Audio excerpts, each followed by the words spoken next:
Hoy vamos a tocar un tema muy importante, que es el entrenamiento del judo. En general vamos a hacer algunas apreciaciones sobre la preparación general del judoka y cómo entender algunas fases del entrenamiento que son aplicables a este deporte, que desde ya, para comenzar, debemos decir que es un deporte muy complicado para entrenar, porque no es un deporte en el que se destaque, por ejemplo, la fuerza o la potencia, la resistencia a la velocidad, sino, o la resistencia básica, resistencia aeróbica, sino en realidad de todas estas capacidades físicas que se llaman condicionales o coordinativas, se hace uso durante la práctica del judo. Y por lo tanto, entonces la participación de un judoka es no solamente el desempeño técnico-táctico, sino también la parte física, que como decimos es muy complicada y muy compleja. En realidad el entrenamiento en el deporte es una cosa muy antigua, ya conocida por los antiguos griegos. Quizá uno de los famosos campeones olímpicos de la antigüedad, como Milón de Crotona, pueda darnos alguna idea de qué estamos hablando. Y una de las cosas más interesantes para recordar, según dice la historia, es que Milón de Crotona tenía la costumbre de levantar sobre sus hombros un ternero cada día.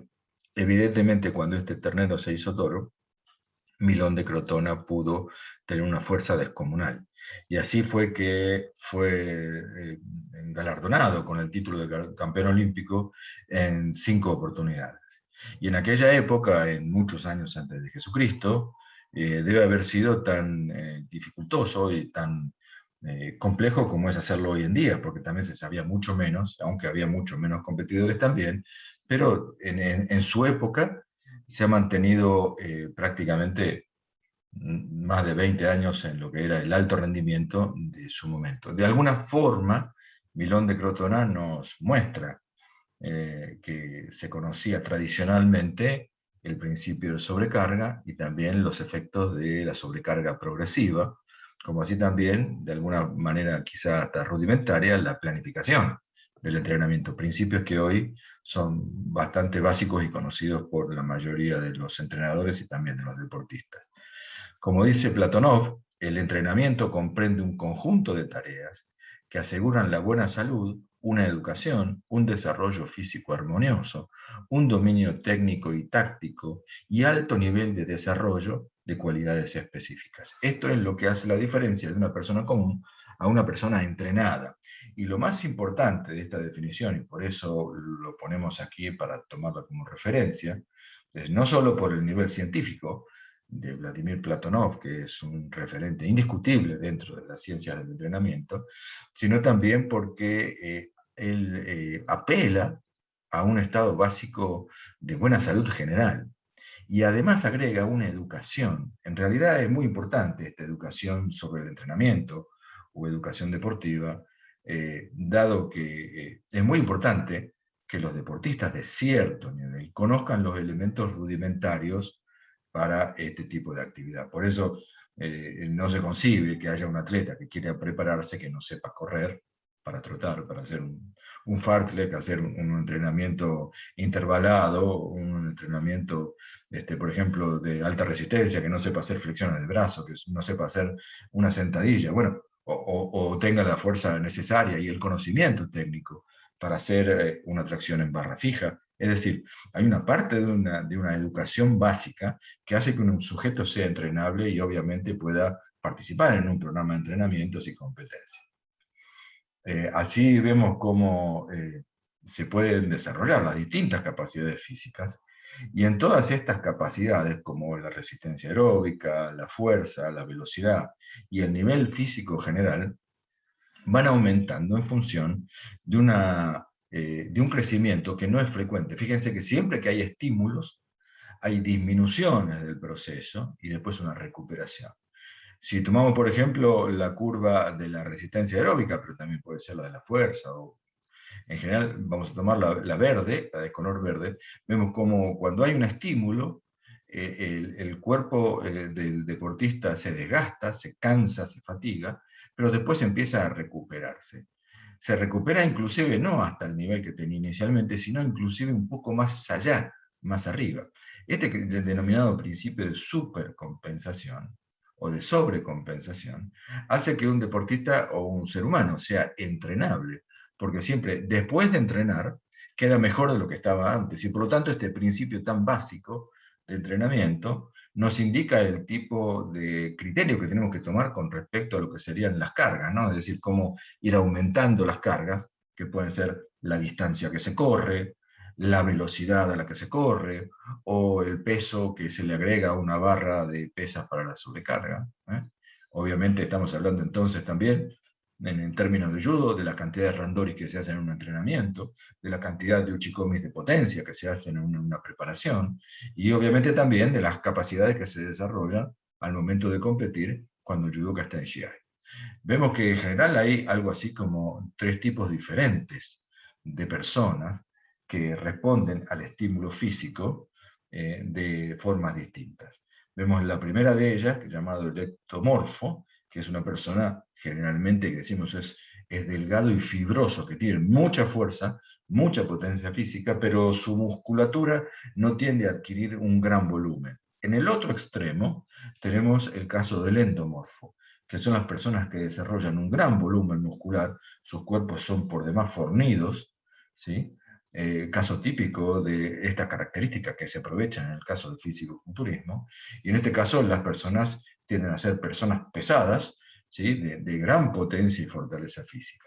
Mientras que los ectomorfos, al revés, suelen ser generalmente más resistentes e incluso más veloces que los endomorfos. Y tenemos obviamente un término medio, el mesomorfo. Esta es una configuración intermedia del cuerpo del ser humano que le da cierto nivel y cierta aptitud para distintos deportes.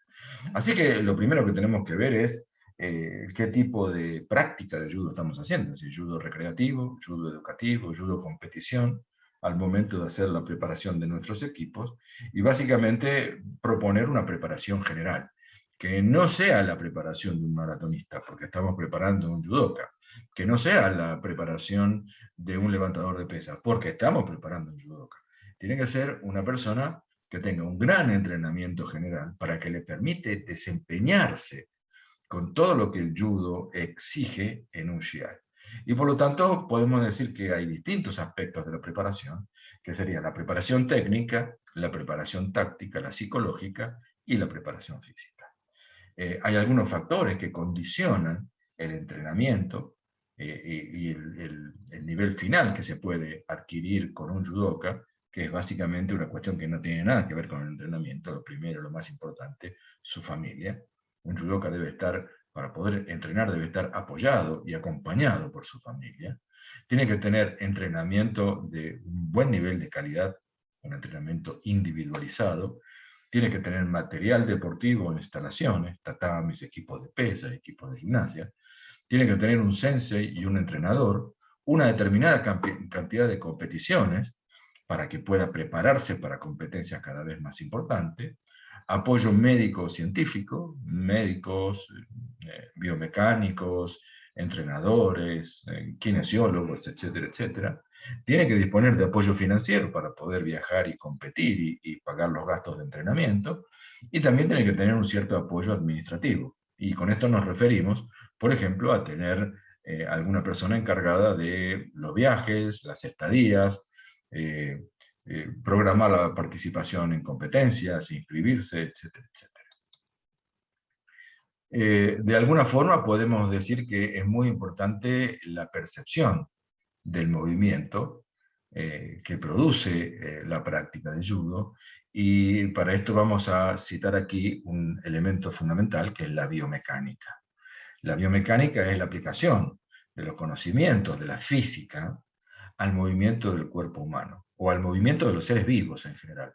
Entonces podemos ver que la biomecánica puede analizar distintos aspectos que tienen que ver con el movimiento de los músculos, las articulaciones, los miembros del cuerpo, el centro de gravedad, etcétera, etcétera.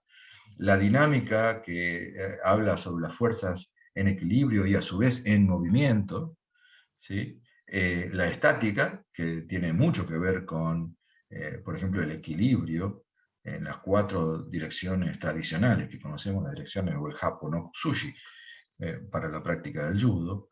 Y, por ejemplo, las dinámicas, tanto de fluidos, líquidos, que pueden ser los líquidos corporales, como también de la respiración, la termodinámica, que es la que de alguna forma vincula las fuentes de producción de energía, y también las medidas del cuerpo humano, que son determinantes al momento de, por ejemplo, practicar con cierta eficiencia cierto tipo de lances. Por ejemplo, los judokas más propensos a cierto tipo de lances, como pueden ser los lances bajos, tienen una relación de estatura, centro de gravedad, distinta a los que tienen, por ejemplo, piernas largas y se dedican a lances como Sotogari y Uchibata.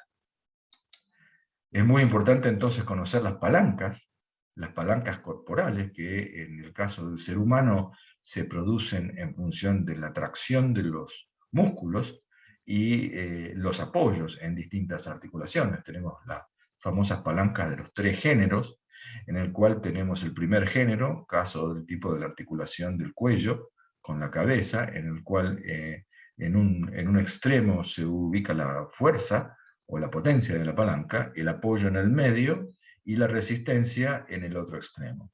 En el caso del segundo género de palancas, tenemos la resistencia en el medio, la fuerza que se aplica en un extremo y el punto de apoyo está en el otro. En este caso, el punto de apoyo es la punta del pie, la resistencia está en la articulación de los huesos de la pierna sobre los huesos del pie, y la potencia está dada por la acción del músculo gemelo, los músculos de la pantorrilla.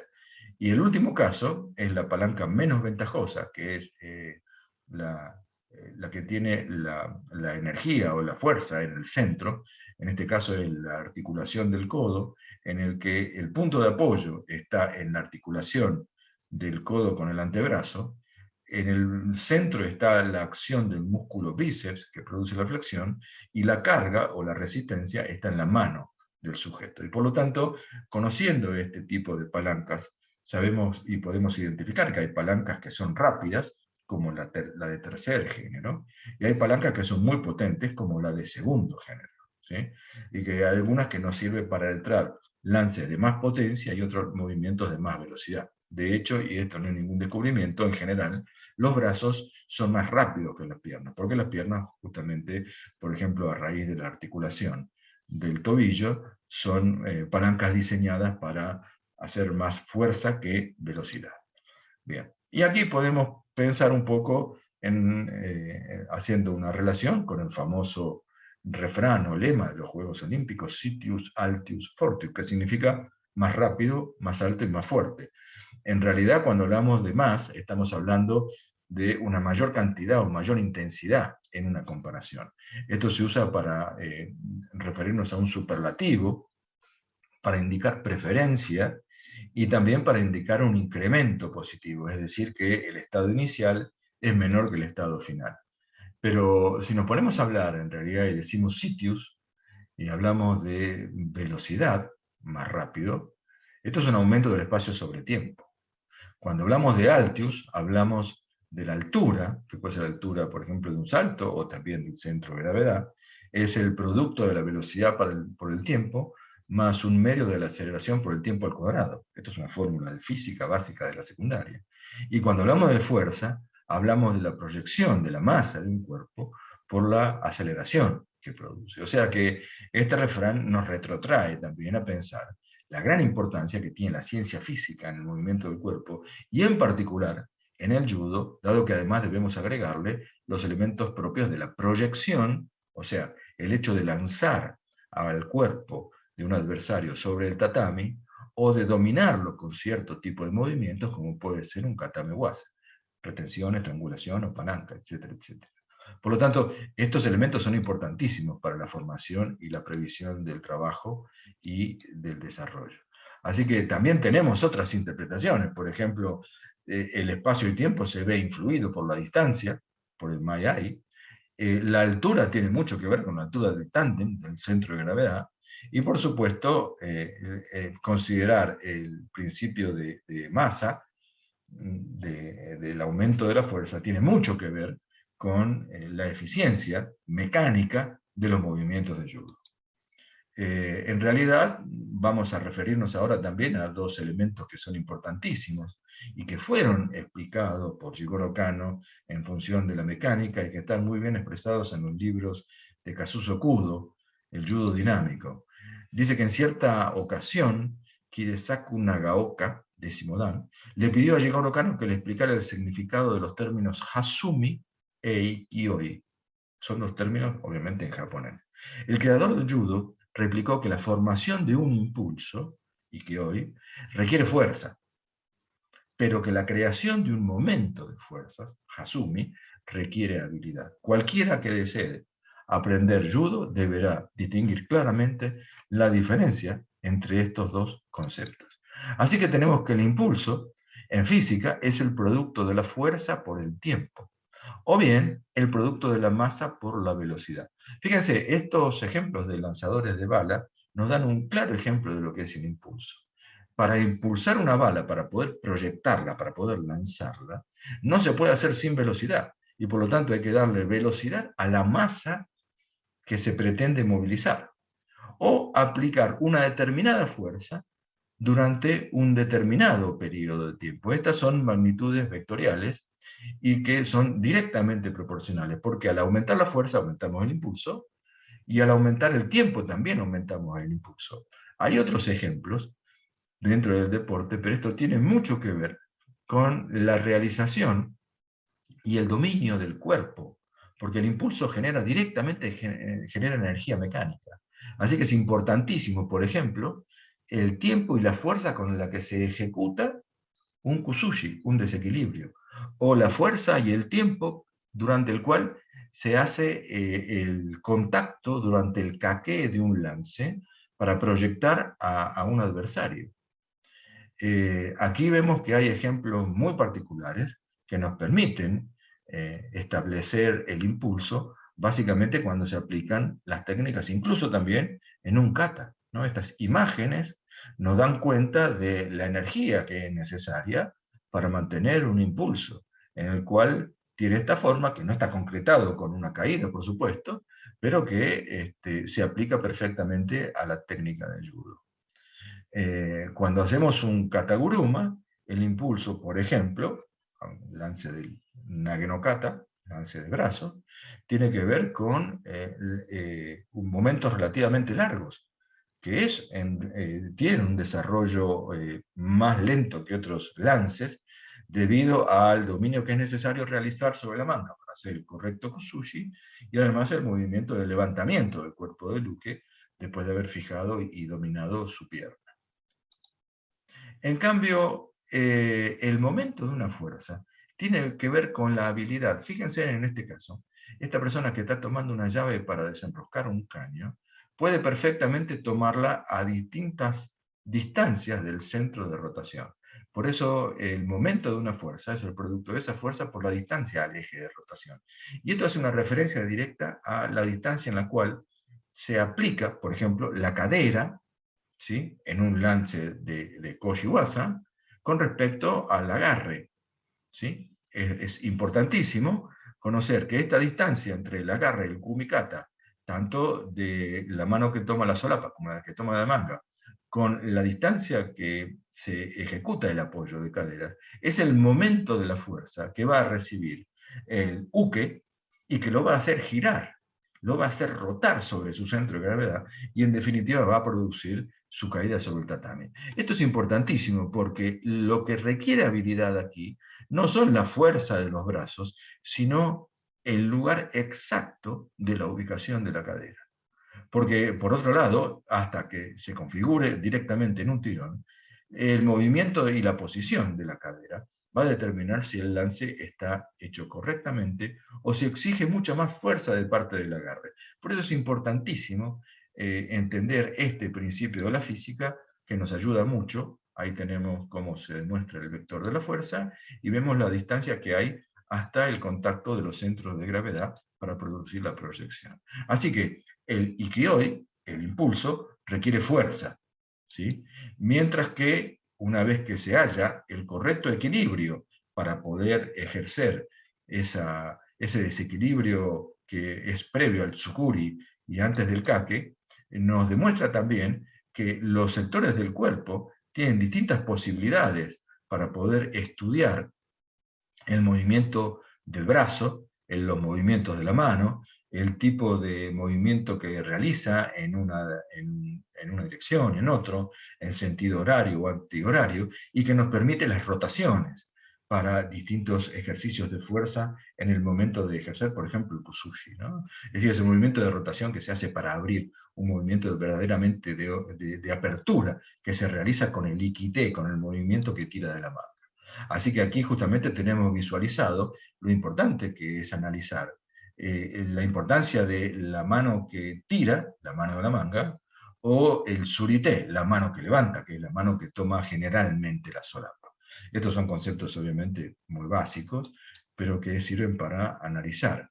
Y estos análisis se hacen mejor cuando se pueden realizar los vectores, ¿sí? Si bien aquí no tenemos ninguno con respecto a la al judo específicamente, sí tenemos uno que nos permite analizar, por ejemplo, los momentos de fuerza que realizan las piernas cuando se entrenan y que por supuesto también se reproducen en el tatami al momento de realizar una barrida, ¿no? Aquí tenemos otros análisis de movimiento, por ejemplo, referidos a una partida de una carrera y también al salto con una garrocha, que les permite a los biomecánicos estudiar el movimiento del cuerpo humano. Y aquí tenemos algunas formas que no se han desarrollado, como por ejemplo la de estudiar el centro de gravedad. Esto es un método de Sacripanti, para estudiar el centro de gravedad de los yudokas, haciéndolo girar y determinando que cuanto más cerca se encuentra un cuerpo del centro de rotación, mayor velocidad le dan un giro. Por eso el aumento de velocidad tan importante que se produce cuando se entra con potencia y con precisión un lance como el Ponce o Inage. Es decir, porque se juntan los centros de gravedad del tori y del uke en un espacio intermedio, y obviamente ahí toda la fuerza corresponde a la que continúa el movimiento del sukuri para la aplicación del kake. Aquí tenemos unas imágenes de cómo se estudian, por ejemplo, otros lances como el uchimata, ¿sí? En los cuales se pueden ver las acciones de palanca y también cómo se actúa sobre el centro de gravedad y básicamente sobre el centro de masa del cuerpo del judoka, que es el uke en la caída. También se puede estudiar la palanca, ¿sí? Con el propio sistema del teorema de la palanca, es decir, que la fuerza por el brazo de la palanca, no del brazo del ser humano, es igual a la resistencia por el suyo, y vemos por la cual hay una gran ventaja mecánica en función del tori en contra del uke. Por eso es tan difícil mecánicamente evitar este tipo de técnica, ¿no? Una vez que está bien hecho y bien realizado. Esperamos que sea de su interés y les dejamos aquí un gran saludo.